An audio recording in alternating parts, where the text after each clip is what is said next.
सुप्रभात बच्चों, आपका हिंदी की कक्षा में एक बार पुनः स्वागत है। पिछली कक्षा में हमने पाठ 1 भाषा व व्याकरण पढ़ा था। आज हम पाठ 2 वर्णमाला व मात्राएं पढ़ेंगे। तो चलिए शुरू करते हैं। हिंदी हमारी भाषा है। इसमें 2 प्रकार के वर्ण हैं, स्वर और व्यंजन। स्वर कौन से होते हैं? अ, आ, इ, ई, उ, ऋ, ए, ऐ, ओ, औ। व्यंजन क, ख, ग, घ, ण, च, छ, ज, झ, ञ, ट, ठ, ड, ढ, ण, ड, ढ, त, थ, द, ध, न, प, फ, ब, भ, म, य, र, ल, ब, श, श, स, ह। इन सभी वर्णों को मिलाकर वर्णमाला बनती है। बच्चों, अब कुछ विशेष ध्वनियाँ भी होती हैं, जैसे अनुस्वार। इसे हम ऊपर की तरफ एक बिंदु लगाकर दिखाते हैं। इसका उदाहरण है अंश। दूसरी विसर्ग। इसे हम 2 बिंदुओं से प्रदर्शित करते हैं, जैसे प्रातः। इन ध्वनियों को अयोगवाह कहते हैं। अब स्वर का प्रयोग स्वतंत्र रूप में कैसे करते हैं? जैसे अ से अनार, अमरूद, अदरक, आ से आम, आग, आलू, ई से इमली, इमरती, इलायची, ई से ईख, ईद, ईंट, ऊ से उल्लू, उस्तरा, उपहार, बड़े ऊ से ऊन, ऊंट, ऊपर, री से ऋषि, ऋतु, ए से एड़ी, एक, एकता, आई से ऐनक, ऐरावत, ऐसा, ओ से ओखली, ओला, ओढ़नी, औ से औरत, औजार, औषधि। इसी तरीके से हम व्यंजन का स्वतंत्र रूप में कैसे प्रयोग करते हैं वो देखेंगे।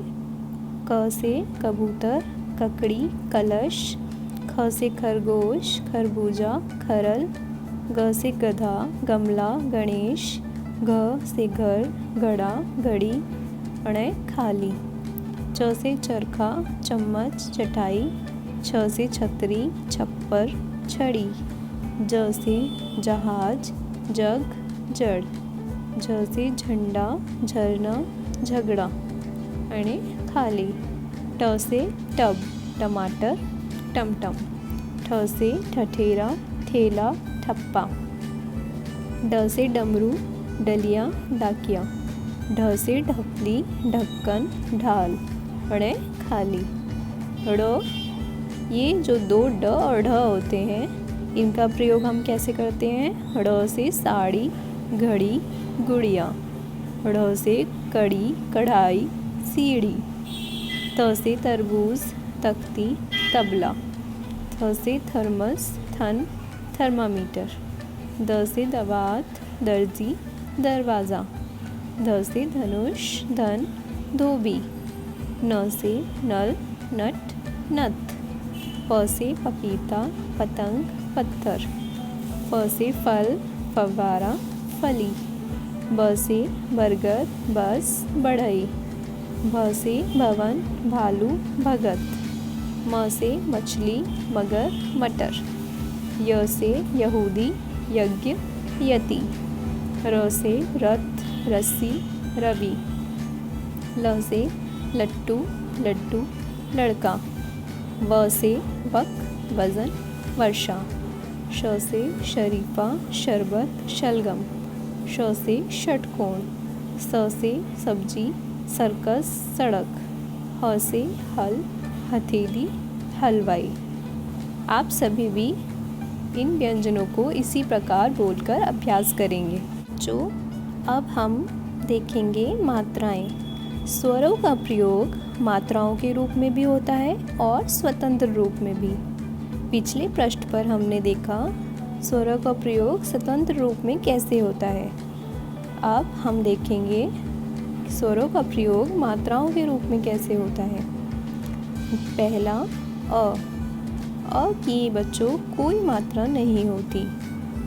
जब ये किसी व्यंजन के साथ जुड़ता है तो उस व्यंजन को पूरा कर देता है। जैसे आधा क, अ बराबर क। आ की मात्रा आपको एक सीधी लाइन के रूप में बनानी होती है। क जमा आ बराबर का। ई, इसे हम एक सीधी लाइन और ऊपर एक मुड़ी हुई रेखा के रूप में दिखाते हैं। क प्लस ई इक्वल्स टू की। बड़ी ई, इसे हम सीधी रेखा और मुड़ी हुई रेखा दोबारा से ये हम अपने सीधे हाथ की तरफ बनाते हैं। आधा क ई की। इसका बोलने में ज़्यादा देर तक बोलना होता है। इसको हम बड़ी ई की मात्रा को हम देर तक बोलते हैं और छोटी ई की मात्रा को हम थोड़े समय के लिए बोलते हैं। यही इन दोनों मात्राओं का अंतर है। अब आते हैं छोटे ऊ। इसे हम नीचे एक नौ की तरह प्रदर्शित करते हैं। लेटा हुआ नौ। आधा क उ बराबर कु। बड़ा ऊ, इसे हम सीधे नौ की तरह प्रदर्शित करते हैं। नीचे आधा क उ कु। इन दोनों ऊ की मात्राओं में भी यही अंतर है। छोटे ऊ की मात्रा को हम थोड़े समय के लिए बोलते हैं और बड़े ऊ की मात्रा को हम थोड़े ज़्यादा समय के लिए बोलते हैं। री से री की मात्रा को हम नीचे एक सी की तरह लिखते हैं। आधा क री कृ। ए, इसे हम ऊपर एक नौ की तरह प्रदर्शित करते हैं। क प्लस ए बराबर के। बड़ा आई, इसे हम जैसे हम छोटे ए की मात्रा में एक लगाते हैं ऐसे हम आई में दो लगाते हैं। आधा क जमा आई इक्वल्स टू कई। अब हम आते हैं ओ। इसे हम एक सीधी रेखा और ऊपर एक ए की मात्रा, इन दोनों को मिलाकर ओ की मात्रा। आधा क जमा ओ बराबर को। अब आते हैं औ। इसे हम एक सीधी रेखा और दो, जैसे हम आई की मात्रा में दो मात्राएं लगाते हैं ऐसे ही हम ओ की मात्रा में एक सीधी रेखा के साथ दो और मात्राएं लगाते हैं। क जमा औ बराबर कौ। अब हमें ये समझने की बात है व्यंजन के साथ मात्रा लगने से शब्द बनते हैं। ऐसे ही आप अपने घर पे अन्य व्यंजनों के साथ मात्राएं लगाकर अभ्यास कर सकते हैं।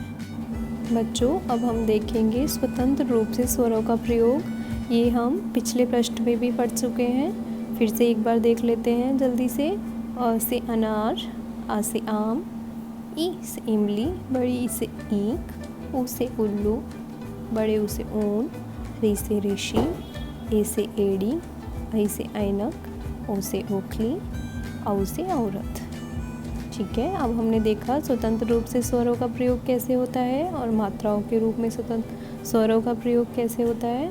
अब हम खुद से अभ्यास करेंगे।